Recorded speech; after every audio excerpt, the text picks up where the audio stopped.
Media ముందు రాజ్ పరువు తీయాలని చూసిన అనామికకు దిమ్మ తిరిగే షాక్ ఇచ్చిన కావ్య. షాక్ లో అపర్ణ, రుద్రాని ఇంకా ధాన్యలక్ష్మి. ఇంతకు ఏం జరిగింది? అసలు మీడియా ముందు రాజ్ పరువు తీయాలని అనామిక ఏం ప్లాన్ చేసింది?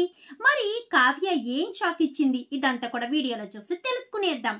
బ్రహ్మముడి అప్కమింగ్ ఎపిసోడ్స్ లో ఏం జరగబోతుందో ముందుగా తెలుసుకోవాలి అనుకుంటే వీడియోని లైక్ చేయండి, ఛానల్ ని సబ్స్క్రైబ్ చేసుకోండి, పక్కనే ఉన్న బెల్ సింబల్ లో ఆల్ పై క్లిక్ చేయండి. ఇలా చేయడం వల్ల అందరికంటే ముందుగా చూడవచ్చు.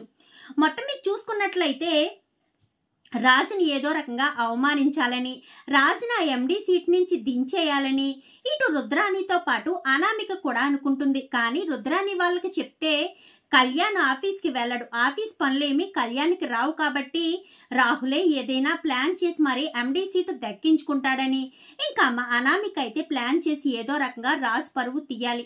రాజ్ ఇంట్లోంచి వెళ్ళిపోయేలా చేస్తేనే ఇంటి పెత్తనం నా చేతికి వస్తుంది. ఎలాగా కావ్యరాజ్ ఇంట్లోంచి వెళ్ళిపోతారు కాబట్టి ఇంకా అపర్ణ అత్తయ్య ఒక మూలను పడుంటారు, ఇంకా పెత్తనం అంతా నా చేతుల్లోకే వస్తుందని అనామిక అయితే ఆలోచిస్తుంది.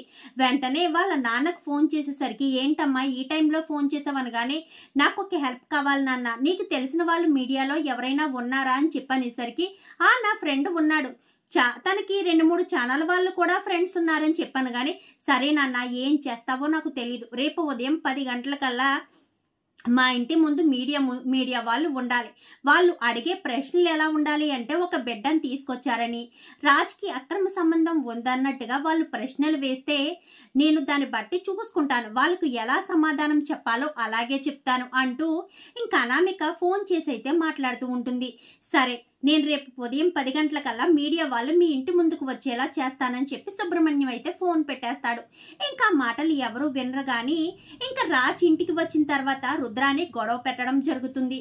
ఎండి సీటు రాహుల్కి ఇవ్వాలని కూడా అనడం కూడా జరుగుతుంది. నాకు 24 గంటల సమయం కావాలి, నేను ఏదేమైనా ఆలోచించుకుంటాను, కానీ నీకు ఫేవర్గా సమాధానం చెప్తానని మాత్రం అనుకోవద్దు రుద్రాని. ఎందుకంటే నా తర్వాత నా వారసత్వం నా మనవలకి, నా కొడుకులకి తప్ప బయట వాళ్ళకి ఇవ్వాలని నేను అనుకోవడం లేదు.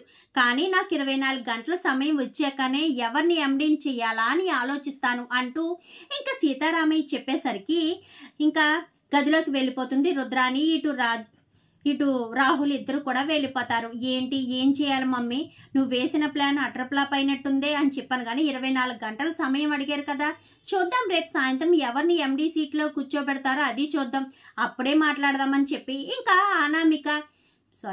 ఇటు రుద్రాని రాహుల్ అనుకుంటారు. ఇంకా అనామిక ప్లాన్ చేసినట్టే మరుసటి రోజు ఉదయాన్నే రాజు ఆఫీస్కి వెళ్దామని బయలుదేరి సమయానికి బిడ్డను ఎత్తుకుని కిందకు వచ్చేసరికి ఇంక ఈ లోపు మీడియా వాళ్ళంతా ఇక రాజు చుట్టుముట్టేస్తారు.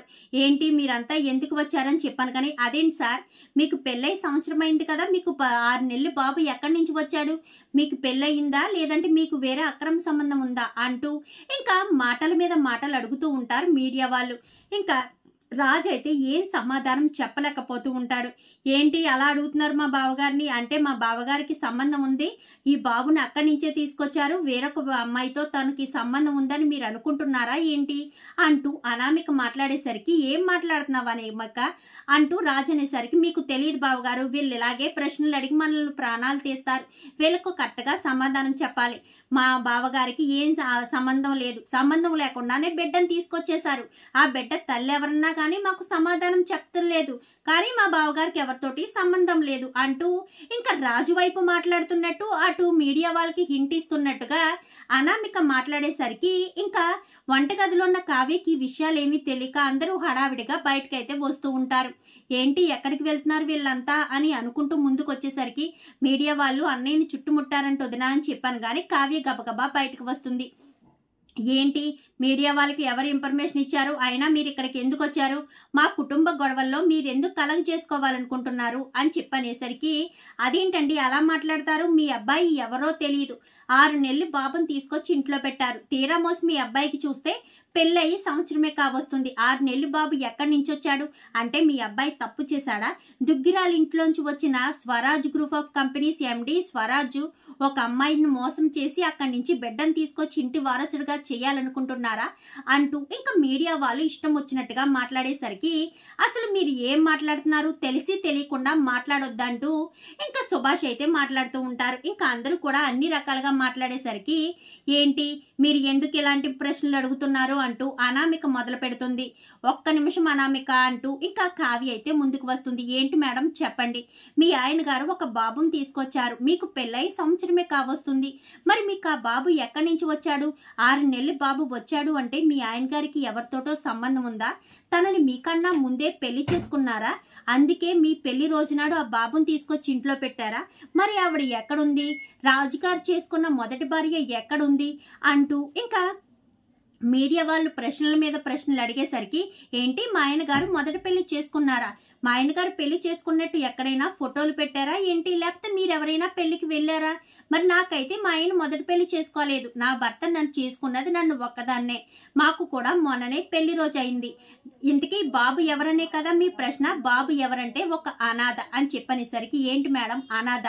అనాథ అయితే మీరు ఎలా ఇంటికి తీసుకొస్తారు? అయినా అనాథని మీరు చెప్తే ఎలా నమ్ముతాము? అయినా బాబు మీ దగ్గర ఉన్నాడు కదా, సారే ఆఫీస్కి తీసుకువెళ్తున్నారంటే అని చెప్పనేసరికి మేము ఒక అనాథాశ్రమం నుంచి ఒక బిడ్డను తెచ్చుకోవాలనుకున్నాం, కానీ ఆ బిడ్డ మాకు అలవాటు అవ్వాలో లేదో అన్నది వాళ్ళు కొన్ని రోజులు బిడ్డను తీసుకెళ్లి మీ ఇంట్లో పెట్టుకోండి, అప్పుడే బిడ్డ మీకు అలవాటు అయితే బిడ్డను మీకు దత్తత తీస్తాము అని చెప్పారు. 21 రోజులు సమయం అడిగారు, దానికోసమే మేము బిడ్డను ఇంటికి తీసుకొచ్చాము అంటూ ఇంకా కావ్య అయితే మాట్లాడుతూ ఉంటుంది. ఎందుకంటే ఆల్రెడీ రాత్రి అనామిక తన తండ్రితో మాట్లాడడం విన్న కావ్య వెంటనే అనాథాశ్రమానికి ఫోన్ చేసి తనకు తెలిసిన వార్డెన్ ద్వారా ఇంకా వార్డెన్ కూడా పిలిపిస్తుంది. కావాలంటే వార్డెన్ గారు కూడా వచ్చారు, కావాలంటే ఆవిడే చెప్తారంటూ ఇంకా మాట్లాడేసరికి మీరు ఏ అనాథాశ్రమంకి అని చెప్పాను కానీ కస్తూర్బా అనాథాశ్రమంలో నేను ఆయాగా పనిచేస్తున్నాను, అక్కడ మా మేడం కొంచెం బిజీగా ఉండడం వల్లే మమ్మల్ని పంపించారు. ఏంటి బిడ్డ? ఈ బిడ్డ మా అనాథాశ్రమంలోనే పెరుగుతున్న బిడ్డ, ఈ బిడ్డను వీళ్ళు దత్తత తీసుకోవాలనుకున్నారు, కానీ మేము ఏ బిడ్డనైనా సరే వాళ్ళకి ఇచ్చే ముందు 21 రోజులు ఆ బిడ్డ నాళ్ళకి అలవాటు అవుతుందా లేదా వాళ్ళ దగ్గర ఇంకా మారం చేస్తుంటే మేము ఆ బిడ్డను కాకుండా వేరే బిడ్డను పంపిస్తాము, అందుకోసమనే ఇంకా రిజిస్టర్ కాకముందే బిడ్డనైతే వీళ్ళ ఇంటికి పంపించాము.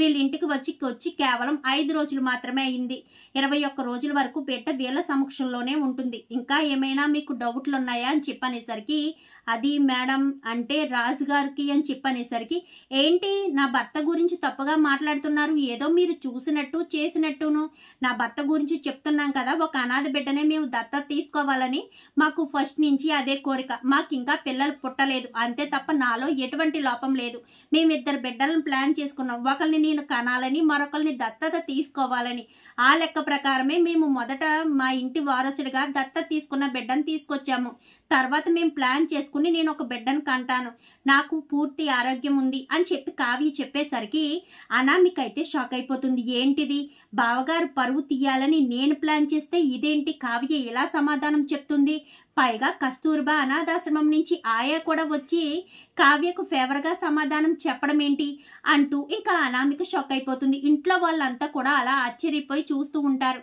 ఏంటి నిజంగానే రాజు అనాథాశ్రమం నుంచే బిడ్డను తీసుకొచ్చి పెంచుకున్నాడా, ఆ విషయం గురించి ఇంట్లో ఎవరికి చెప్పలేదా ఏంటి అని చెప్పి ఇంకా ఇంట్లో వాళ్ళంతా కూడా షాక్ అయిపోతారు. ఇంకా అనామికకు కావ్య దిమ్మ తిరిగే షాక్ ఇచ్చేసరికి అనామిక అయితే షాక్ అవుతుంది. చూద్దాం రాబోయే ఎపిసోడ్స్ లో మరి ఏం జరుగుతుందో, నిజంగానే రాజ్ తీసుకొచ్చిన బిడ్డ ఒక అనాథ బిడ్డ లేక రాజే ఏదైనా తప్పు పొరపాటు చేశాడా? కావ్య నమ్మకానికి రాజ్ ఎటువంటి తప్పు చేయలేదు, కావ్య నమ్మకమే గెలవాలని ఆ బిడ్డ అనాథ బిడ్డే కావాలని మీరు కూడా కోరుకుంటే వీడియో నచ్చితే లైక్ చేయండి, ఛానల్ ని సబ్స్క్రైబ్ చేసుకోండి, పక్కనే ఉన్న బెల్ సింబల్ లో ఆల్ పై క్లిక్ చేయండి. ఇలా చేయడం వల్ల అందరికంటే ముందుగా చూడవచ్చు.